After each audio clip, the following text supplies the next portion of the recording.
رات گئے بزرگ سوشلسٹ رہنما سابق وفاقی وزیر مراج محمد خان کے انتقال کی خبر ملی تو ذہن میں ان سے مشرف دور میں 2003 میں ہونے والی طویل ملاقات ہو آئی۔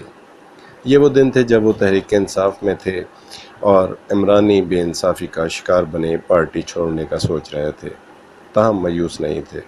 میں نے پوچھا، تحریک انصاف چھوڑ دیں گے تو پھر کون سی پارٹی میں جائیں گے؟ بڑے سادگی سے مسکراتے ہوئے بولے، ایک سوشلسٹ کی اصل پارٹی عوام ہوتی ہے جن کے لیے جدوجہد ہے ساری۔ میں نے کہا، عوام تو سوشلسٹوں کو پسند نہیں کرتی، دور رہتی ہے اب۔ تو مسکرا کر بولے، سوشلسٹ تو دور نہیں رہتا عوام سے۔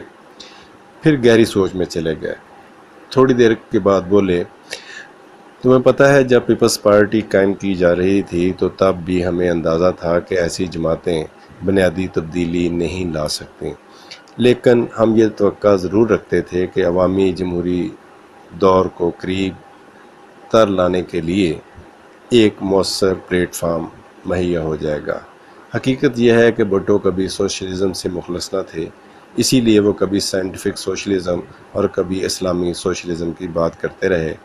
یہی حال عمران خان کا ہے، یہ کبھی جمہوریت، کبھی اسلامی طرز حکومت اور کبھی فوجی حکومت کا حمایتی بن جاتا ہے۔ یہ وہی مراج محمد خان تھے کہ جب نئی پیپلز پارٹی بنی تو بھٹو نے انہیں اپنا جانشین قرار دیا تھا، مگر جب ذوالفقار علی بھٹو کو مزدوروں سے جوڑ کر انہوں نے قائد عوام بنا دیا تو وہی بھٹو ایک آمر کی طرح پارٹی کنونشن میں اقتدار کے نشے میں مراج محمد خان کو دھمکی دے رہے تھے کہ ملک چھوڑ کر چلے جاؤ، جس کے جواب میں مراج محمد خان نے بھٹو کو یوں جواب دیا تھا، مسٹر بھٹو، کان کھول کر سن لو، کوئی سوشلسٹ تمہاری طرح غیر ملک کی ایما پر کام نہیں کرتا، وہ صرف اور صرف اپنے عوام کے ایما پر کام کرتا ہے۔ مراج محمد خان 20 اکتوبر 1938 کو فرخ آباد اتر پردیش میں پیدا ہوئے۔ ان کا خاندان بنیادی طور پر پختون تھا۔ وہ افریدی قبیلے کی شاخ زکا خیل سے تعلق رکھتے تھے۔ وہ 4 بھائیوں میں سب سے چھوٹے تھے۔ انہوں نے کوئٹہ سے اپنی تعلیم کا آغاز کوئٹہ ہائی اسکول سے کیا۔ والد کا نام حکیم مولوی تاج محمد خان تھا جو ہومیوپیتھک معالج تھے۔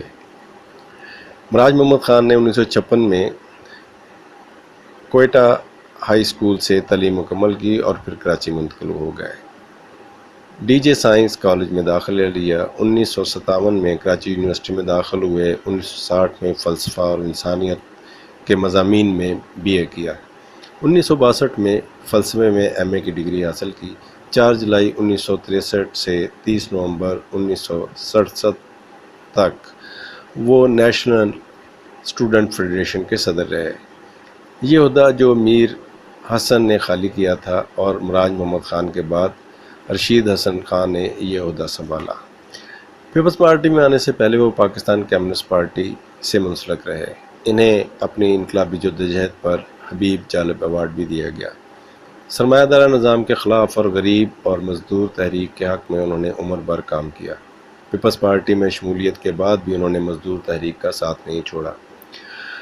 1960 میں کراچی یونیورسٹی میں تقریری مقابلہ ہوا جس میں سندھ کے بے شمار تعلیمی اداروں سے مقررین نے حصہ لیا۔ مراج محمد خان اس مقابلے میں اول آئے اور 1963 میں کمیونسٹ پارٹی ہی کے حوالے سے نیشنل اسٹوڈنٹ فیڈریشن کے صدر بنے۔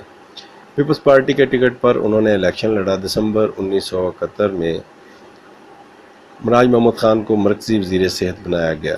1972 میں ان کی وزارت کے دوران کراچی میں مزدور یونینوں نے ہڑتال کی۔ مراج محمد خان نے مزدور لیڈروں سے مذاکرات کر کے ہڑتال ختم کروائی۔ تاہم ذوالفقار علی بھٹو کے وزیر قانون عبدالحفیظ پیرزادہ کی طرف سے ان کے دائرہ کار میں مداخلت شروع ہوئی تو سندھ میں 2 بڑے واضح گروپ بن گئے۔ وزیر قانون حفیظ پیرزادہ ایک گروپ کی سربراہی کر رہے تھے، جبکہ وزیر صحت کی حیثیت سے مراج محمد خان کی ہمدردیاں مزدور تحریک کے ساتھ تھیں۔ مراج محمد خان سوشلسٹ ایجنڈے سے انتہائی مخلص تھے اور جو پیپلز پارٹی اپنے سوشلسٹ ایجنڈے سے ہٹتی جا رہی تھی، مراج محمد خان سے بھٹو حکومت کے اختلافات میں اضافہ ہوتا چلا گیا۔ مراج محمد خان نے 1 اکتوبر 1972 کو چینی انقلاب کی 23ویں سالگرہ کے موقع پر ٹاؤن ہال لاہور میں پاک چین طالب علم دوستی ایسوسی ایشن کے زیر اہتمام ایک جلسہ عام کی صدارت کرتے ہوئے اپنی تقریر میں پاک چین اور پاک امریکی تعلقات کا موازنہ کیا اور خطے میں چین کی پالیسیوں کی تعریف کی تو بھٹو صاحب برہم ہو گئے اور مراج محمد خان سے نہ صرف وضاحت طلب کر لی بلکہ الزامات بھی عائد کر دیے کہ مراج محمد خان 15-20 کمیونسٹوں کے اشتراک اور تعاون سے لاہور میں پاک چین طالب علم دوستی ایسوسی ایشن کے نام سے ایک نئی تنظیم قائم کر رہا ہے، جس کے جلسہ میں پیپلز پارٹی حکومت کی پالیسیوں پر نہ صرف تنقید کی بلکہ مسلح انقلاب برپا کرنے کی تبلیغ کی۔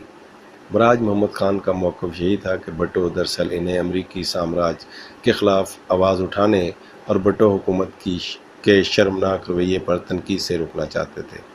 مراج محمد خان کے بقول ایسی حرکتوں سے امریکہ کو بھٹو اپنی وفاداری کا یقین دلانا چاہتے تھے اور یہ باور کرانا چاہتے تھے کہ وہ امریکی وفادار ہیں اور امریکی دوستی کے مقابلے میں پاک چین تعلقات ان کے لیے ثانوی حیثیت رکھتے ہیں۔ بالآخر 1973 میں مراج محمد خان نے پیپلز پارٹی چھوڑ کر دوبارہ نیشنل اسٹوڈنٹ فیڈریشن کو منظم کر کے اپنی جماعت بنانے کا فیصلہ کیا۔ اسی سال انہوں نے ایک تقریر میں اعلان کیا کہ بھٹو ایک عظیم سیاسی رہنما ہے، لیکن افسوس کے سرمایہ داروں کے گھیرے میں آ گئے اور مزدور تحریک کو وہ کچلنا چاہتے ہیں۔ انہوں نے قومی محاذ کے نام سے اپنا ایک الگ پلیٹ فارم بھی بنایا۔ پیپلز پارٹی چھوڑنے کے بعد انہوں نے مزدور تحریک کو منظم کیا، جس کی پاداش میں ذوالفقار علی بھٹو نے مئی 1974 میں مراج محمد خان کو گرفتار کروا دیا۔ ان پر الزام لگایا گیا کہ انہوں نے کراچی میں قابل اعتراض تقاریر کی۔ پولیس نے گرفتار کرتے ہوئے انہیں شدید تشدد کا نشانہ بنایا اور زخمی بھی کر دیا۔ مراج محمد خان کی درخواستوں کے باوجود ان کا طبی معائنہ نہیں کروایا گیا اور نہ ان کے بیوی بچوں کو ان سے ملنے کی اجازت دی گئی۔ 9 جنوری 1975 کو ایک خصوصی عدالت نے مراج محمد خان کو ڈیفنس آف پاکستان رولز کی دفعہ 42 اور 49 کے تحت 4 سال قید کی سزا سنائی۔ مراج محمد خان نے ضیاء آمریت میں MRD کی تحریک میں بھی فوجی حکومت کی شدید مخالفت کی۔ انہوں نے 1998 میں تحریک انصاف میں شمولیت اختیار کی، جو ان کے خیال میں بائیں بازو سے قریب ترین سیاسی جماعت بن سکتی تھی، لیکن 2003 میں عمران خان سے اصولی اختلافات کی بنیاد پر انہوں نے تحریک انصاف سے علیحدگی اختیار کر لی۔ بعد ازاں مراج محمد خان مزدور کسان پارٹی میں شامل ہو گئے اور جب اس پارٹی کا کمیونسٹ پارٹی سے ادغام ہوا تو مراج محمد خان نے اس کا نام کمیونسٹ پارٹی آف پاکستان کی بجائے کمیونسٹ مزدور پارٹی تجویز کیا۔ مراج محمد خان کی جدوجہد پاکستان کے مزدوروں اور مزدوروں کے حقوق کے لیے جدوجہد کرنے والوں کو نئے راستے دکھاتی رہے گی۔